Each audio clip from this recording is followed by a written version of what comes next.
Europe's movement toward cooperation, particularly in the post-World War II era, marked a significant shift in the continent's geopolitical landscape. This movement was driven by an urgent need to ensure peace, stability, and economic recovery after the devastating impacts of two world wars.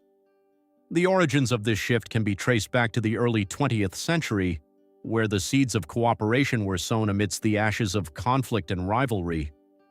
Following World War II, European leaders were confronted with the colossal task of rebuilding their shattered economies and societies.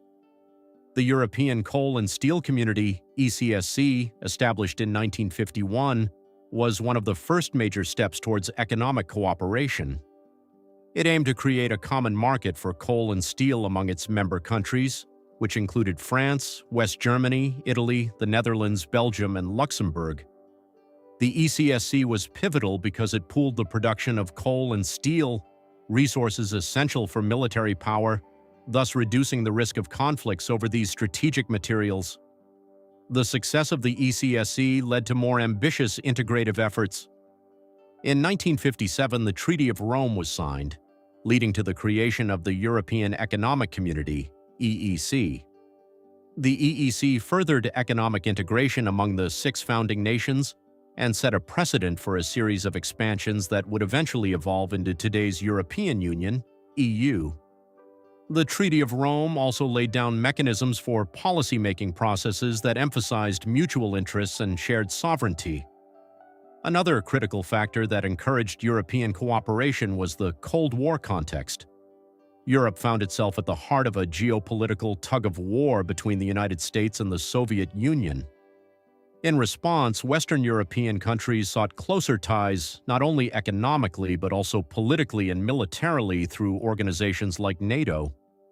This alliance provided a collective security mechanism against potential Soviet aggression, reinforcing the necessity for cooperation.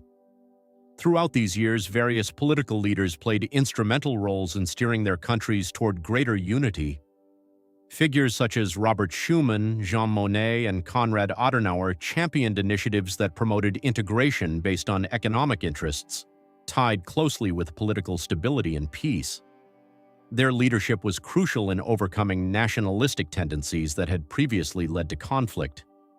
As European integration deepened with successive treaties such as Maastricht in 1992 and Lisbon in 2007, there was a notable expansion in areas of cooperation, including monetary union with the introduction of the euro currency in 1999.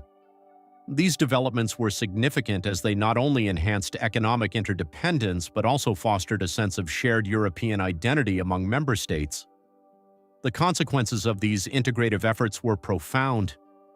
Economically, member states experienced increased trade volumes and economic growth due to reduced barriers and harmonized regulations. Politically, Europe started wielding significant influence as a unified bloc on global affairs, negotiating trade agreements collectively or taking coordinated stances on international issues. In terms of long-term impact, European cooperation has been instrumental in maintaining peace within the region, a region historically torn by rivalry and warfare. It has also set an example globally for regional integration as a means towards peace and development. However, this journey towards cooperation has not been without challenges. Issues such as Brexit reflect ongoing debates about national sovereignty versus benefits from membership in an integrated Europe. Economic disparities between member states have also posed difficulties in harmonizing policies across diverse economies. In summary, Europe's movement toward cooperation can be seen as both a reaction to historical conflicts and an effort to forge a common future through shared prosperity and security mechanisms.